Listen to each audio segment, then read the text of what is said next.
Good morning again. It's a pleasure to be with you in this, our third installment on the book of Ecclesiastes. In the first week, we looked at the definition of wisdom, and I argued that the book of Proverbs creates a kind of an optimistic, black and white worldview in which those who follow the path of wisdom, those who learn the lessons taught to them by their forebears, who do the right things, who work hard, will achieve success. While those who turn their back on wisdom, who choose the way of folly, who don't work hard, who don't learn the things they need to learn and follow the things they're supposed to follow, will fail. Proverbs puts forth a kind of an expectation that if we do the right things, then we will experience the outcomes that we desire. Now, last week, we looked at the book of Ecclesiastes, which is a lot more skeptical, a lot more ambiguous about the nature of things. And in the Ecclesiastes, the teacher, HaKohelet, argues that, in fact, everything is hevel, everything is fleeting. All of our experiences come to us and then are gone. They are out of our control. They are like mist, like vapor. And last week, the question that I ended with, I wanted you to think about, is the question of what are you experiencing right now? What is going on right now? Because that is the moment of life. That is the moment that you are given. And you have no control over what came before, and you have no control over what will come in the future. But now this is the moment, right now, that is in your power, and that God gives us the ability to find significance in those moments that we experience right now. Well, today I'm going to zero in on the question of work and plans and goals. And the question shifts from what is happening right now to more specifically, what are you doing right now? What are you doing? And maybe more importantly, why? Why are you doing it? So this gets us into the question of goals, of the future, of goal settings, the question of why are we working? Why are we doing the things we're doing? What do we hope to accomplish from the work that we do? I work with college students. They're very goal-oriented people. Furman students, you don't get to be a Furman student unless you worked hard, you set a goal, you worked hard to achieve those goals, you clicked off the things, the check boxes, you did all the right things. And I tell my students who are sitting in my classroom, regardless of how well you're doing right now, you are already a victor. You are already a winner because you have achieved this goal. Here you sit. And when I speak to them about their classes as an advisor, things that they should be working on, they'll say, well, what should I take? Or what internship should I follow? Or what graduate school should I apply to? The question I ask them is, well, where do you want to go? What do you want to be? What kind of career? What kind of a person? Where do you want to live? Where do you see yourself? And what are the steps that we need to take? What are the decisions that we need to make now that create a path to the place where you want to go? Right? That's a very optimistic way of thinking about the future. But one of the things that they also learn as they move from adolescence into adulthood is that the world is not controllable. The world is not predictable in that way. Sometimes you work hard and you do not achieve the goal that you are after. Sometimes things happen that are out of our control that prevent the outcomes that we worked for. And so the question is, if everything is hevel, if everything is vapor, mist, if everything is uncertain, what should we be doing? And why should we be doing it? That's the question that we turn to today. I'm going to look at a few verses in the book of Ecclesiastes. Now, the book as a whole is not very organized, clearly. There's a lot of back and forth. It's very repetitive, but not very organized. And I think that the literary structure of Ecclesiastes is intentional. It mirrors the point that's being made, which is well, there's this, but also this. This is true, but what about this thing?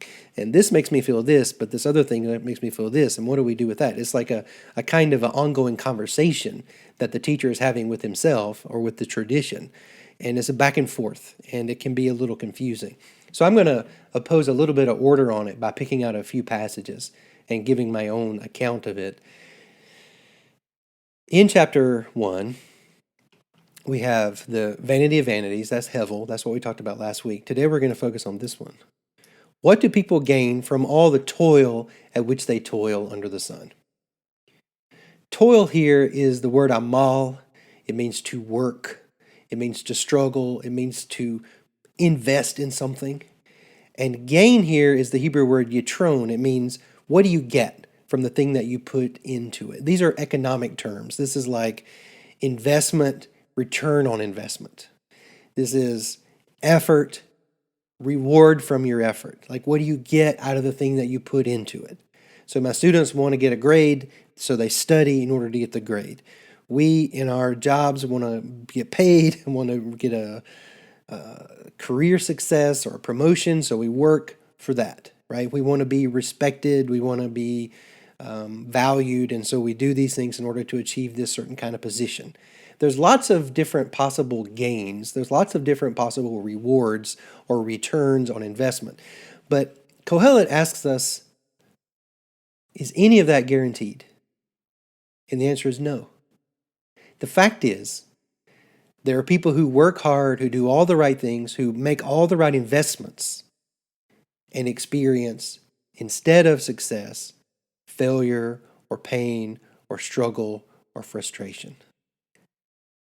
At the same time, there are people who don't make any of the right decisions, and they get ahead, they succeed, they accumulate, they get into high positions of high power, even though they never did anything to deserve that position.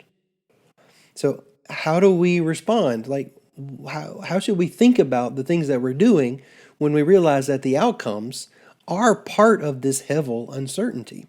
He said, look, this in chapter 2 is a reference to the work that king figure that we talked about is doing. He said, look, I did all this work, and I looked and I realized that everything was Hevel. It was all fleeting.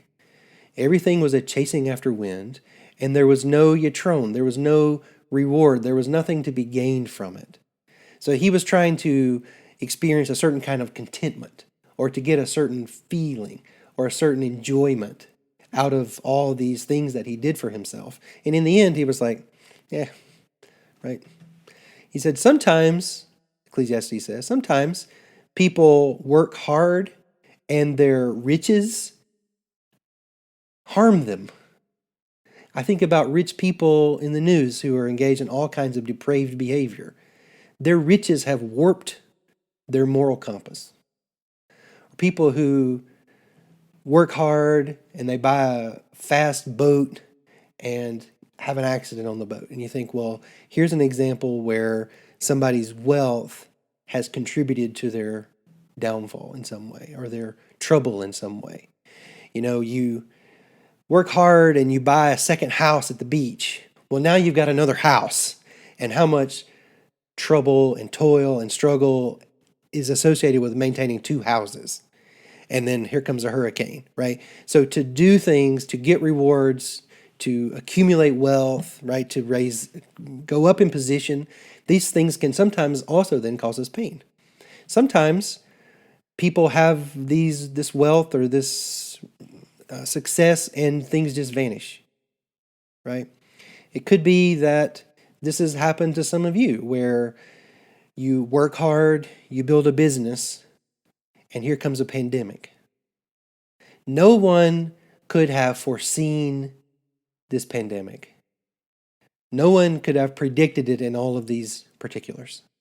No one could have said last year, here's what the first 8 months of 2020 are going to look like. When it started, nobody really knew what to make of it. Even now, there's so many questions about what's going to happen in the future. And so you work hard, you build a business, and now there's a pandemic, and you have to close your business, and maybe your business doesn't survive. That is happening to so many people right now. This is why I think Ecclesiastes is so important in the time of uncertainty that we're living through. So people work hard, and then in the end, they have nothing. Because they worked hard, and the hard work that they did then vanished like hevel, like mist, then they are at home in darkness. He says they are in vexation and sickness and resentment.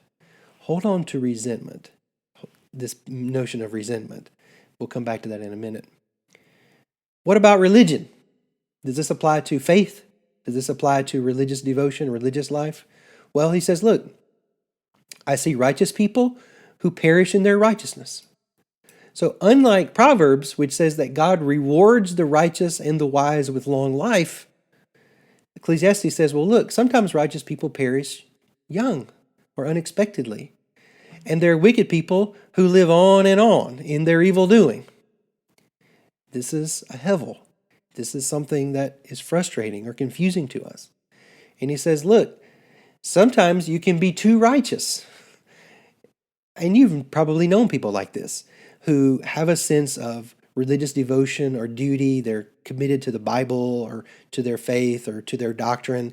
And it becomes so consuming that it eats up their relationships, or it creates walls between them and their neighbors, or it leads to, in a lot of places in the world, violence, conflict, frustration.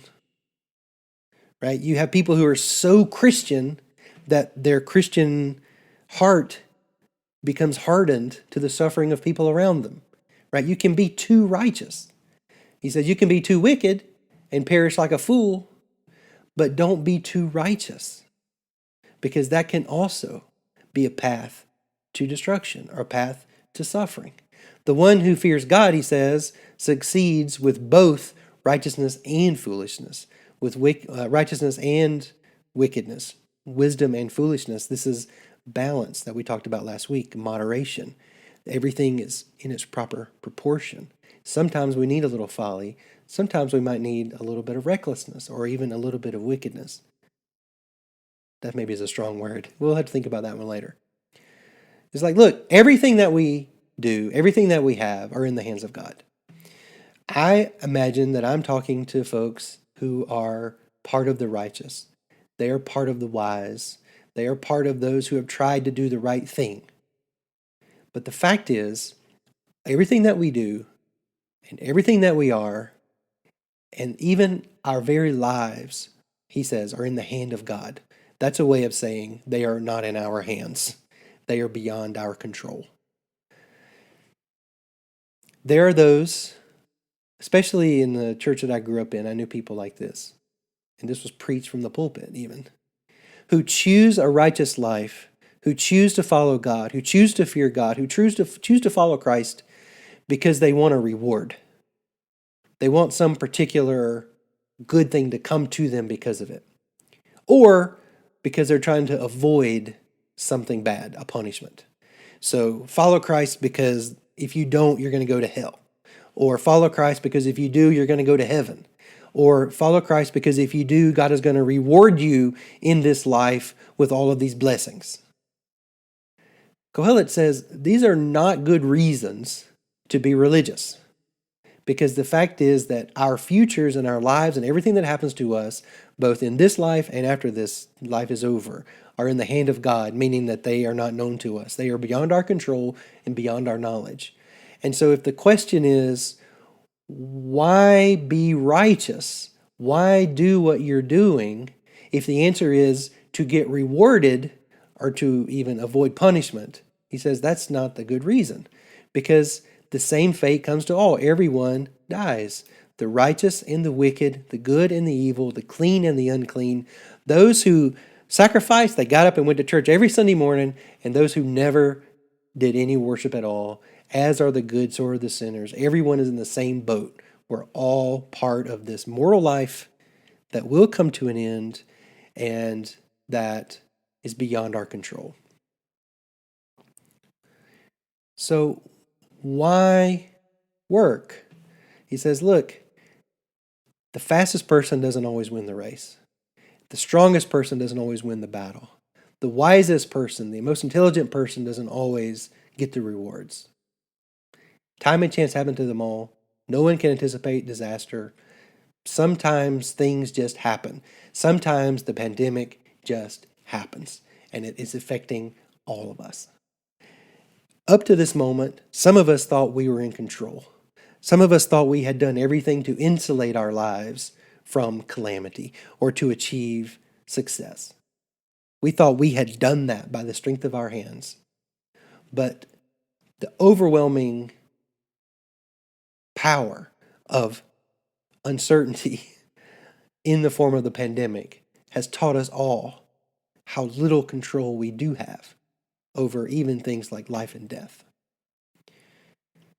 Well, is there some reward after death even? He says, look, all we know, I touched on this passage last week. He says, we know that people die and that animals die. And from our perspective, from the perspective of limited human knowledge, humans and animals both die and that's it. Who knows, he says, whether the human spirit goes up and the spirit of animals goes down. Who knows whether our souls live on, right? Now we have affirmations, we have beliefs, we have doctrines, we have scriptures that teach us these things. These are our hopes, but we don't perceive it. We can't guarantee it. We can't know it, which means it can't be or shouldn't be the motivation for doing the things that we do. He's asking us to rethink the motivation. Why do you do the things that you do? Well, you could argue that Ecclesiastes is pessimistic, right? Nothing has any guaranteed effect. I can work really hard and be successful. I can study really hard and still make bad grades. I can work so hard on my marriage and it still falls apart.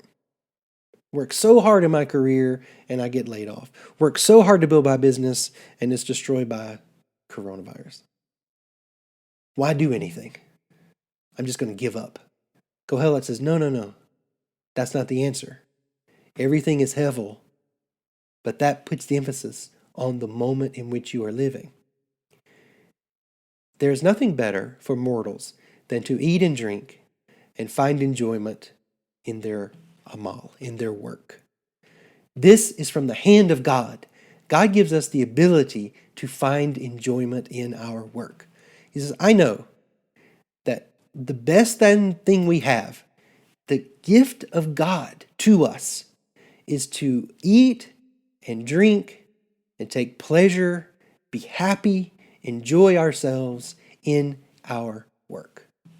He says, go, eat your bread, drink your wine, love your wife, because that is your portion in life. That is your work that you are given in this world. He says, whatever your hand finds to do, now this is a passage I use a lot with my students. Whatever your hand finds to do with all your might. For there is no amal, there is no work or thought or knowledge or wisdom in the grave, which is where we're all going.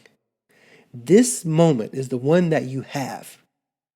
And God has given you the ability to find enjoyment and fulfillment in that work, no matter what happens next, no matter what is going on right now. And there's one place where he says, in times of prosperity, rejoice. And heaven knows our country and our community have experienced so much prosperity. And in times of adversity, consider God sends one as well as the other.